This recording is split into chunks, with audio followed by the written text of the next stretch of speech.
मेरा नाम नबील है। मेरी उम्र 25 साल है।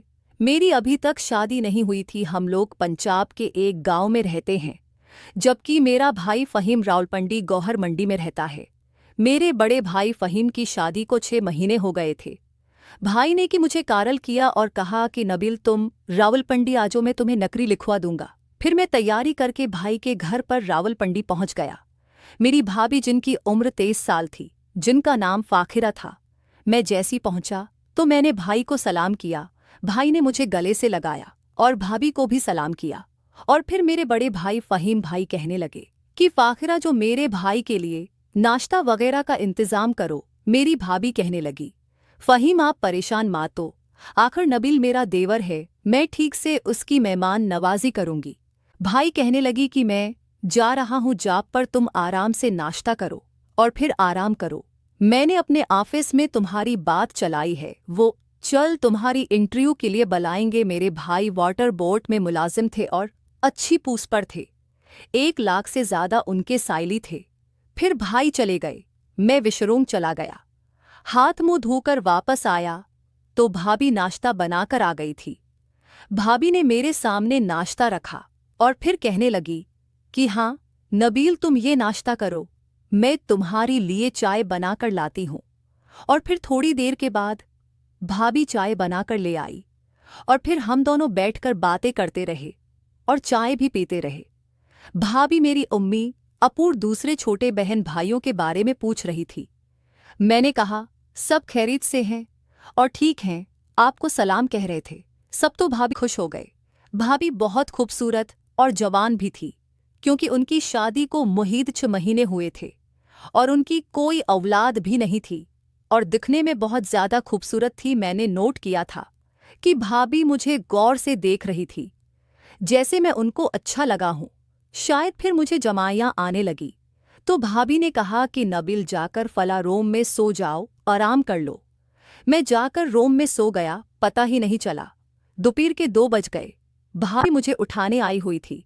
नबील उठो, मैं तुम्हारे लिए खाना लगा रही हूँ, खाना खा लो, फिर उसके बाद सो जाना। मैंने कहा भाभी मुझे सोने दे, मैं खाना रात में खाऊंगा। भाभी ने कहा नहीं शाबाश सोचो। फिर मैं उठा, हाथ मुंह धोकर खाने की टेबल पे आया तो भाभी ने बेफ कोरमा बनाया हुआ था। भाभी ने और मैंने बैठकर खाना खाया। मैंने कहा भाभी आपके हाथ में तो बहुत जायका है। भाभी ने कहा मेरी हर चीज में बहुत जायका है, बस तुम टेस्ट करने वाले बनो। मैंने कहा क्या मतलब भाभी? तो भाभी कहने लगी सिर्फ मेरे हाथ में जायका नहीं है, मेरे अंदर भी अच्छा जायका है, कभी तुम टेस्ट तो करो। मैं भाभी की बात समझ गया कि वो किस टेस्ट की बात कर रही हैं। मैंने कहा भाभी क्यों नहीं? भाभी ने कहा अभी तो तुम यहाँ बहुत सारे दिन रहोगे, आराम से मैं तुम्हें टेस्ट भी करवाऊंगी। और फिर मैं अपने रूम में आकर दोबारा सो गया, जो रूम मुझे भाभी ने दिया था। शाम में भाई भी आ गया और मैं भी उठाकर फ्रेश होकर बाहर आ गया और भाभी ने चाय बनाई हुई थी। हम तीनों ने बैठकर चाय पी और भाई बाकी दार वालों के बारे में पूछ रहे थे। अब वो रमी के बारे में पूछ रहे थे। मैंने कहा भाई सब खैरियती हैं और आपको सलाम कह रहे हैं। भाई ने सलाम के जवाब दी और कहा कि 2 दिन बाद तुम्हारा टेस्ट है, रेडी रहना। मैंने कहा भाई मैं बिल्कुल तैयार हूँ। भाई कहने लगे कि आज मैं बहुत थका हूँ और आज तो दिल चाह रहा है कि नींद की गोली खा के सो जाओ और फिर आगे। 10 बजे हम लोग खाना वगैरह खाकर अपने अपने कमरों में चले गए। भाई ने नींद की गोलियां खाई और सो गए। भाई मुझे पानी देने के बहाने मेरी कमरे में आई और कहने लगी कि नबी रात को 1 बजे मैं तुम्हारे कमरे में आऊंगी। आज तपीर को मैंने तुम्हें बताया था कि मैं तुम्हें अपना टेस्ट करवाऊंगी। मैंने कहा जी भाई मैं आपको इंतजार करूंगा। फिर भाई मुझे पानी की बोतल देकर चली गए। आज क्योंकि सारा दिन मैं सोता रहा तो मुझे रात को नींद नहीं आने वाली थी और फिर भाई का टेस्ट जो करना था तो नींद तो वाकई मेरी अड़ गई थी। फिर मैं रात के 1 बजने का इंतजार करने लगा और फिर बाल आखिर रात का 1 बज गया। मैंने दरवाजे को कंडी नहीं लगाई थी। तकरीबन 5 मिनट ही गुजरे थे कि दरवाज़ा हल्का सा खोला।